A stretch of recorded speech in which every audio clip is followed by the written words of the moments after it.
How is it going, everyone? Thank you for tuning in this video. In this video, I will present a presentation on dark energy. I hope you guys would enjoy this video with me. It is a well-known fact that our universe consists mostly dark energy, around 68.3% to be exact. Around 26.8% is dark matter, and only 4.9% is the normal matter that we interact with every day. Most of the components of our universe are still unknown. The existence of dark matter and dark energy, we don't even know what they are, but we can measure their effects. Let us focus on dark energy, the evil twin. Dark energy was created to explain the accelerating expansion of our universe.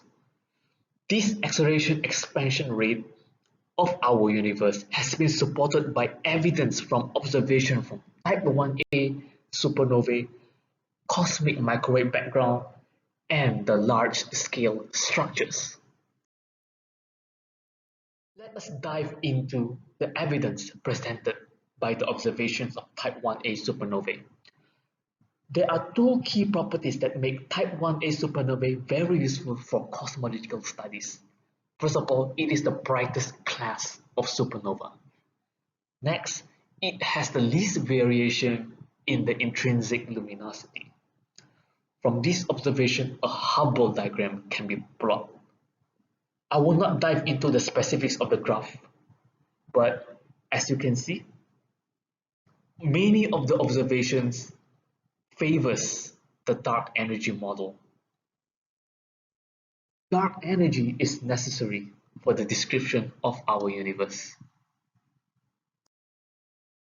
Let's dive into some maths to understand what dark energy is all about. The expansion or the contraction of our universe can be characterized by a scale factor AT. The scale factor is defined as the ratio between the proper distance at the present time and the proper distance at some reference time t0, which this means that AT more than 1 describes an expanding universe, while when AT is less than 1, it describes a contracting universe. So essentially, the dynamics of universe expansion can be captured by the time evolution of this scale factor. Generally, the time evolution of this scale factor depends on the content of our universe. Basically, there are four types of energy that are relevant to our universe apparently. First, baryonic matter. Second, radiation. Third, neutrinos. Fourth, dark matter. Through general relativity, second time derivative of the scale factor can be related to the energy and the pressure of our universe, known as Raychaudhuri equation. So the second time derivative of the scale factor in the yellow describes the acceleration or the deceleration of the universe expansion. In the blue, it depends on the energy type W. The rho I, which is in green, is the density of that energy type in the universe. This equation tells us that the expansion rate of our universe over time ultimately depends on the content of our universe. From the Ray-Dalchuri equation, the term W, we have to understand what it is. So with that, we have to understand the equation of state. So the equation of state, basically it is an equation that relates pressure of that particular fluid with its density. So through high school, we learned the ideal gas law as shown. So from the ideal gas law, we can quickly see that the pressure is directly proportional to the density of the fluid. So in general, we can put a constant called a W that relates pressure and density. Ultimately, this W term depends on what type of energy that we are dealing with. Normal matter and dark matter has a vanishing W.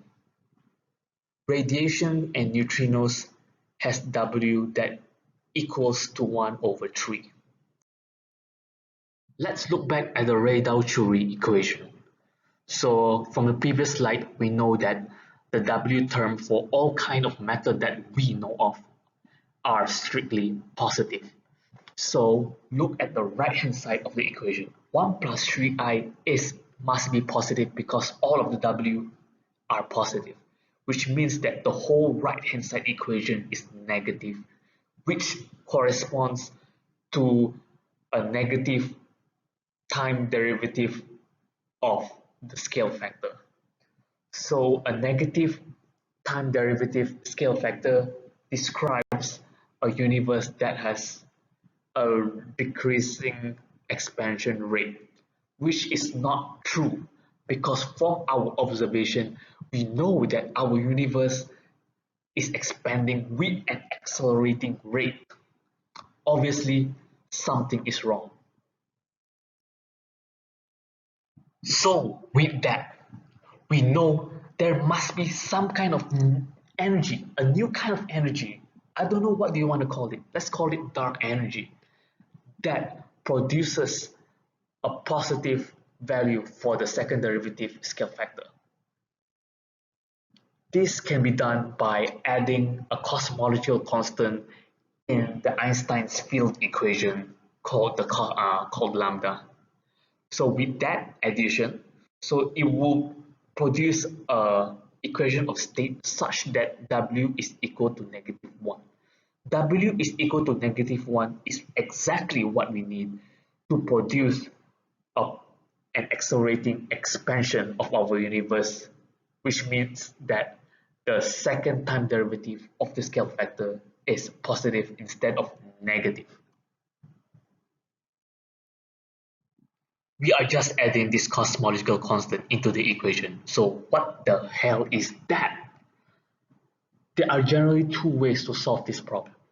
First, a phenomenological approach. You can introduce some kind of unknown physics. This means adding new particles or new particle interaction into the standard model of elementary particles. Other than that, you can introduce a self-tuning ideas where quantum and classical contribution to the vacuum energy density do not influence the later time of our universe. So you may predict the existence of extra universe, weird scalar dynamics, or even violating the causality limit. From these two approaches alone, there will be abundance of dark energy theories that has been devised and thought of by theoretical physicists. So we need some kind of test to test these theories out. So first, you can have a Shapiro time delay test where we calculate the time delay light passing through near massive objects. So this has been done by the Cassini aircraft orbiting Saturn. So there are other tests as well that it can be done, like the Nordtvedt effect or the measurement of the lunar perihelion of Moon.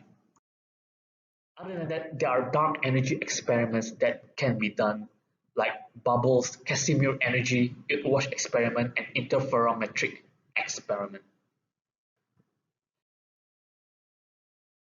We are still a long way to go to explain fully the cosmological acceleration in the expansion of our universe. More clever and precise experiments and tests are important to narrow down the abundance of dark energy theories out there. Maybe there will be some kind of new physics with us. So what is dark energy? I'm afraid I cannot answer you that today. Thank you for watching. See you around. Adios.